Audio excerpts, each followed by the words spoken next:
ایک پوسٹر آپ کا آیا تھا، وہ پوسٹر میں آپ کا نام تھا، کوئی سالانہ کون سا پوسٹر ہے، کوئی سالانہ جلسہ کا کوئی پوسٹر تھا. ہاں یہ اچھا ذکر شہید اعظم کانفرنس 8 اکتوبر 2017 کا.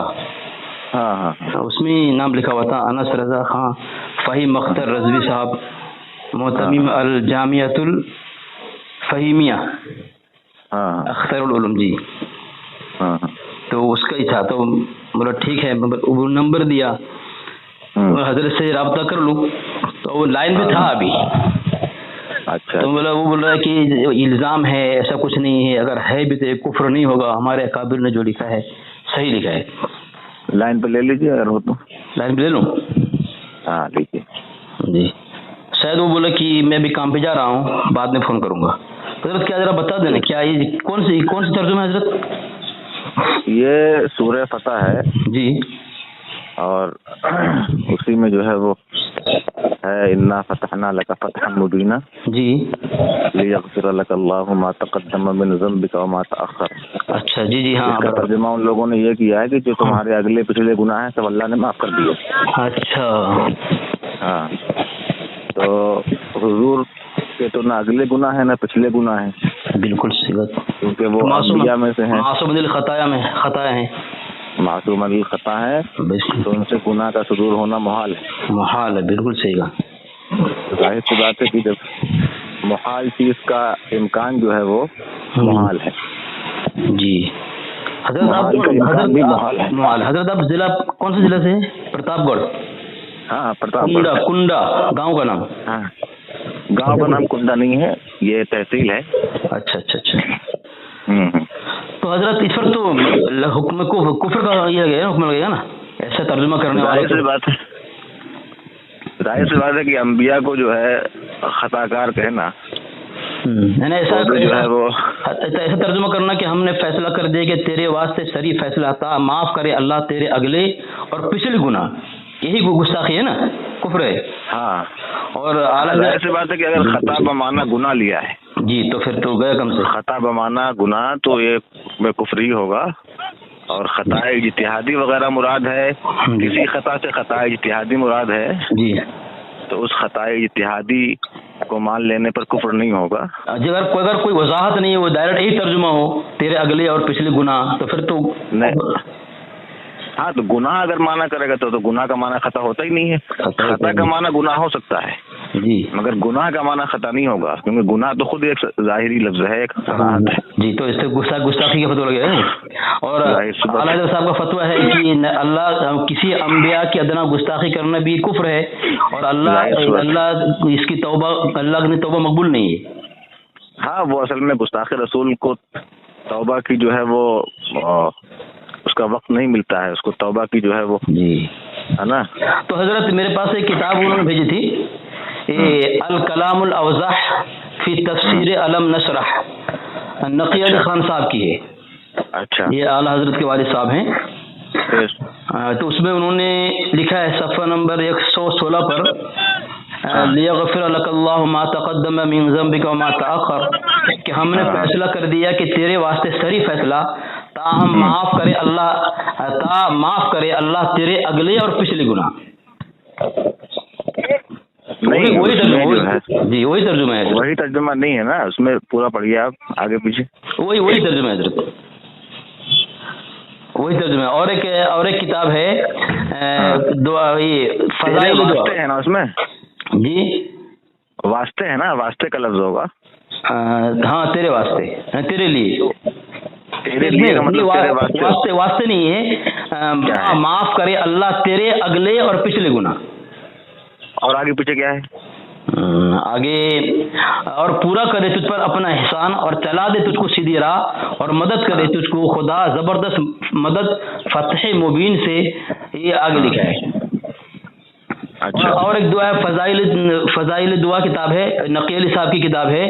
اس میں اس آیت ترجمہ کے واستغفر لذنبک وللمؤمنین والمؤمنات، مغفرت مانگ اپنے گناہوں کی اور سب مسلمان مردوں اور مسلمان عورتوں کی. یہاں بھی گناہ کا لفظ ہے، اور تو کہہ رہے کہ وہ لوگ کہہ حضرت اگر گناہ کے لفظ یہاں پر پہلے تو یہ دیکھنا پڑے گا فتح مبین کا جو معنی لیا گیا ہے جی وہ فتح مبین کا معنی حضور کے لیے لیا گیا ہے.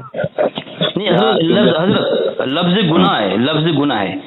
ٹھیک ہے گناہ ہے یا کچھ بھی ہے، میں یہ کہہ رہا ہوں کہ وہاں جو فتح جو لیا گیا ہے معنی وہ فتح جو ہے وہ حضور کے لیے کہ فتح مکہ اس سے مراد ہے یا کسی اور کے لیے، کیونکہ تفسیریں الگ الگ ہوتی ہیں. جی اچھا تفسیر میں مرادیں مفسرین کی الگ الگ ہوتی ہیں. اب ان مفسر صاحب نے جس نے گناہ کا معنی لیا ہے اس نے حضور کو مراد لیا ہے. ارے حضرت آپ نے ایسا کہا ابھی، وہ تو یہ کہیں گے کہ اس طرح آپ نے کہا کہ لفظ گناہ کا اگر لفظ گناہ کی ترجمہ کیا ہے تو گستاخی ہوگی. گناہ کس کے لیے کیا ہے؟ نبی علیہ السلام کے لیے. نہیں تو کوئی ضروری نہیں ہے نا. اس کو یہ کیسے معلوم کہ یہ مولانا نقی علی خان ہے حضرت جو ہے وہ نبی کو مراد لیا ہے؟ جی حضرت آپ کے پرسنل میں بھیج دیا ہے، حوالہ ذرا دیکھ لیں، چیک کر لیں آپ. پہنچ گئے دیکھیں. ہاں میں دیکھ لیتا ہوں. ابھی میں تھوڑا سا ابھی کہیں بیٹھا ہوا تھا، ابھی دیکھ لوں گا میں پورے اس کو میں جواب دے دوں گا. حضرت دیکھ لیں.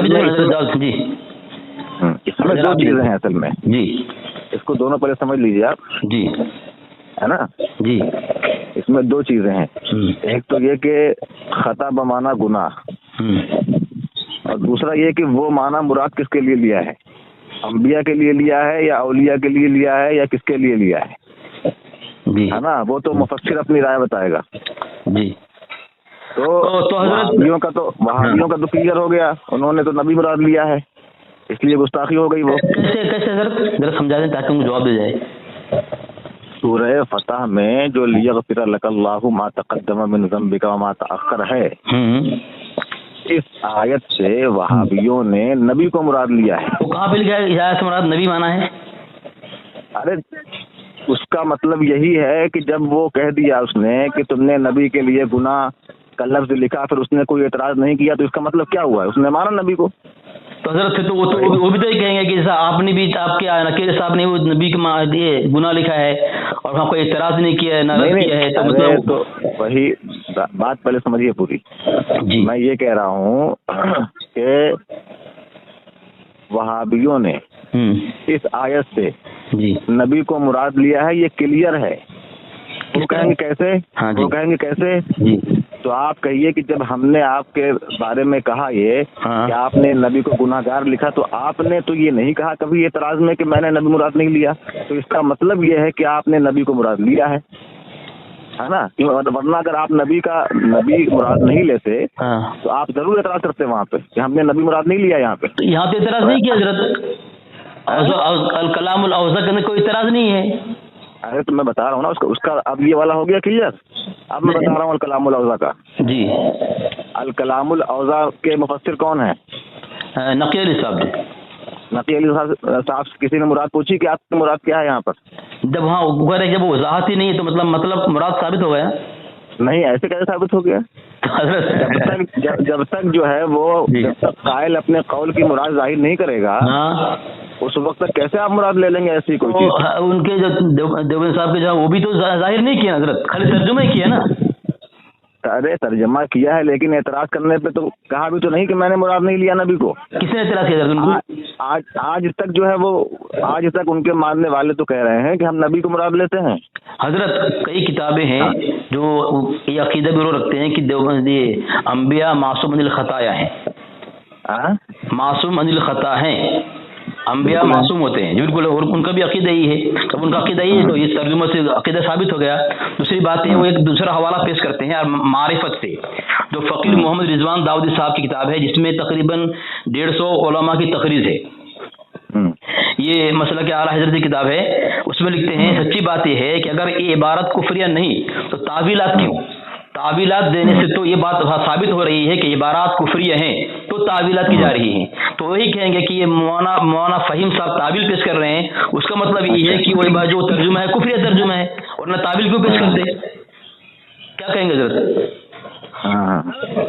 تعویل پیش کرنے کا مطلب ہی ہے کہ عبارت کفریہ ہے. رضوان داؤدی صاحب کہہ رہے ہیں جو بھی تعویل پیش کریں گے اس کے اوپر جو ترجمہ پر گستاخی فتویٰ لگ رہا ہے وہی ترجمہ نقی علی صاحب سے ہے. اگر کوئی بھی تعویل پیش کرنے جائے گا یہ تعویل ہے تو اس کا مطلب یہ کہ کفریہ ہے ترجمہ ہے.